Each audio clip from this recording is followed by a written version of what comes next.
This video is sponsored by SPO Private Limited. This is one of the best genuine company in Tamil Nadu. இந்த கம்பெனில நீங்க சேர விரும்புறீங்கன்னா உங்களுடைய name and குவாலிஃபிகேஷனை வீடியோல கொடுத்திருக்கிற mobile நம்பருக்கு WhatsApp பண்ணுங்க. ஸ்கிப் பண்ணாதீங்க. பெரிய தப்பு. தினம் 300 ரூபாய் சம்பாதிக்க அரிய வாய்ப்பு. இன்ஸ்டாகிராம், ஃபேஸ்புக் பயன்படுத்த தெரிந்தால் போதும் content post and content publishing மூலமா தினம் 300 ரூபாய் சம்பாதிக்கலாம். இந்த வேலை செய்ய 5 நிமிடம் போதும். Work training support, group communication support, all language customer live chat support, முக்கியமா சொந்தமா ஒரு பிசினஸ் ஸ்டார்ட் பண்ற அளவுக்கு உங்களால கற்றுக்கொள்ளவும் முடியும், சம்பாதிக்கவும் முடியும். இந்த வேலை வாய்ப்பு வழங்குவது 5 வருடத்திற்கு மேல ரன் ஆகிட்டு இருக்க நம்ம தமிழ்நாட்டு company school of business organisation private limited. மேலும் விவரங்களுக்கு டிஸ்கிரிப்ஷன்ல கொடுத்திருக்க நம்பருக்கு வாட்ஸ்அப் பண்ணுங்க. ஹாய், எல்லாரும் எப்படி இருக்கீங்க? நல்லா இருக்கீங்களா?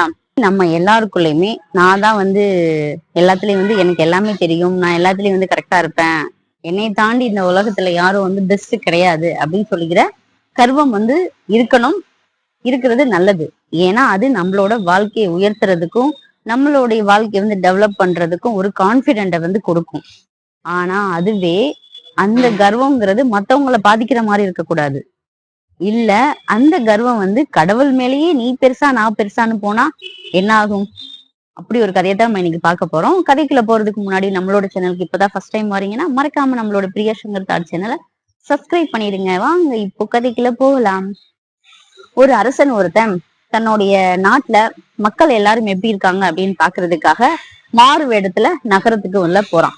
அப்ப போறப்போ 2 பேர் 2 பிச்சைக்காரர்கள் பிச்சை எடுத்துட்டு இருக்காங்க. ஒருத்தன் கடவுள் பேரை சொல்லியும் இன்னொருத்தன் அரசனோட பேரை சொல்லியும் பிச்சை எடுத்துட்டு இருக்காங்க. இத மன்னன் பார்த்துட்டு தன்னுடைய சேவகர்கள் கூப்பிட்டு இந்த 2 பிச்சைக்காரர்களையும் அரசவைக்கு கூட்டிட்டு வாங்க அப்படின்னு சொல்லிட்டு போறாரு. அந்த சேவகர்களும் அந்த 2 பிச்சைக்காரர்களையும் அரசவைக்கு கூட்டிட்டு வராங்க.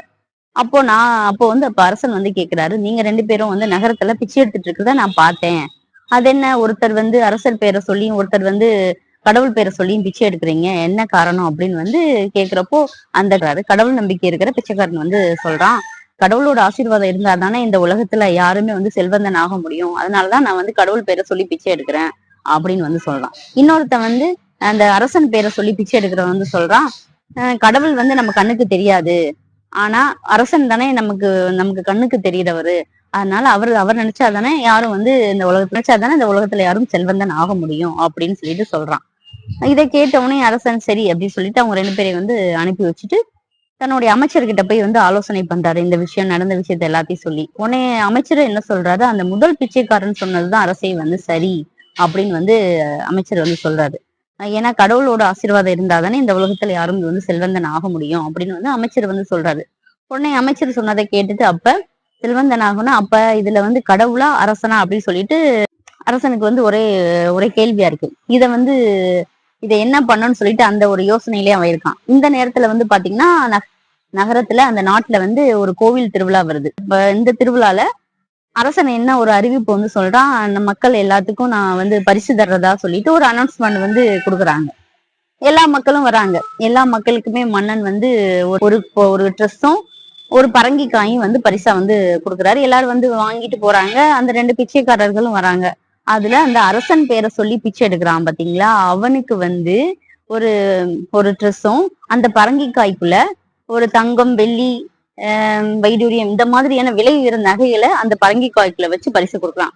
அந்த கடவுள் பேரை சொல்லி பிச்சை எடுக்கிற அந்த பிச்சைக்காரனுக்கு எல்லாரையும் மாதிரி ஒரு ட்ரெஸ்ஸும் ஒரு பரங்கிக்காயும் மட்டும்தான் பரிசு கொடுக்குறான். இதெல்லாம் கொஞ்ச நாள் போயிடுச்சு.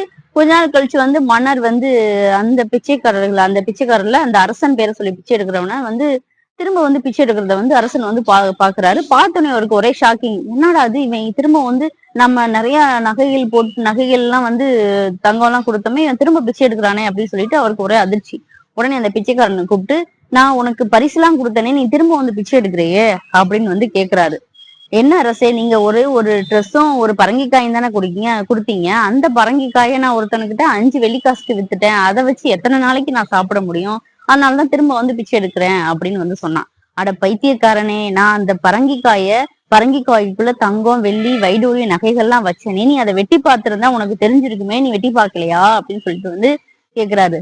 இல்லையே அப்படின்னு சொல்லிட்டு, உன்னை பாரி முட்டா பையன் என்ன பண்ண முடியும் அப்படின்னு சொல்லிட்டு அவரோட திட்டிட்டு போயிட்டாரு. அப்புறம் போயிட்டு இருக்கையிலே கொஞ்சம் வெளியில பார்த்தா ஒரு செல்வந்தன் நிக்கிறாரு. செல்வந்தனை பார்த்தோன்னே அவருக்கு ஞாபகம் வந்துருச்சு, இவன் இந்த கடவுள் பேரை சொல்லி பிச்சை எடுக்கிறோன்னாச்சே, அப்படின்னு சொல்லிட்டு உடனே அவரை கூப்பிட்டு, ஐயா நீங்க வந்து ஏற்கனவே பிச்சை எடுத்துக்கிட்டு தானே இருந்தீங்க, நான் சொல்றது சரிதானே அப்படின்னு வந்து அரசர் வந்து கேக்குறாரு. ஆமாம் அரசே, நான் வந்து பிச்சை எடுத்துட்டு தான் இருந்தேன், அப்புறம் எப்படி நீங்க செல்வந்தன் ஆனீங்க அப்படின்னு சொல்லிட்டு அரசன் வந்து கேக்குறாரு. நான் வந்து எப்பயுமே என்னோட அப்பாவுடைய இறப்புக்கு வருஷம் வருஷம் நான் வந்து சில பேருக்கு அன்னதானம் வந்து கொடுப்பேன். அப்போ ஒருத்தன்கிட்ட நான் வந்து ஒரு பரங்கிக்காய் வந்து 5 வெள்ளி காசுக்கு வாங்கினேன். அப்போ அப்போ அந்த பரங்கிக்காயை சமைக்கிறதுக்காக வெட்டினப்பதான் தெரிஞ்சுச்சு அதுல வந்து தங்கம், வெள்ளி, நாணயங்கள்லாம் இருந்துச்சு. அதனால கடவுளோட ஆசீர்வாதத்தினால நான் இன்னைக்கு பணக்காரன் ஆயிட்டேன், செல்வந்தன் ஆயிட்டேன் அப்படின்னு வந்து சொன்னாராம். இந்த கதையில இருந்து நீங்க என்ன தெரிஞ்சுக்கிட்டீங்க? இந்த கதை உங்களோட பார்வையில எப்படி இருக்கு அப்படின்னு சொல்லிட்டு கமெண்ட்ல சொல்லுங்க. மறக்காம வீடியோக்கு லைக் பண்ணி சப்ஸ்கிரைப் பண்ணுங்க. நன்றி, பாய்.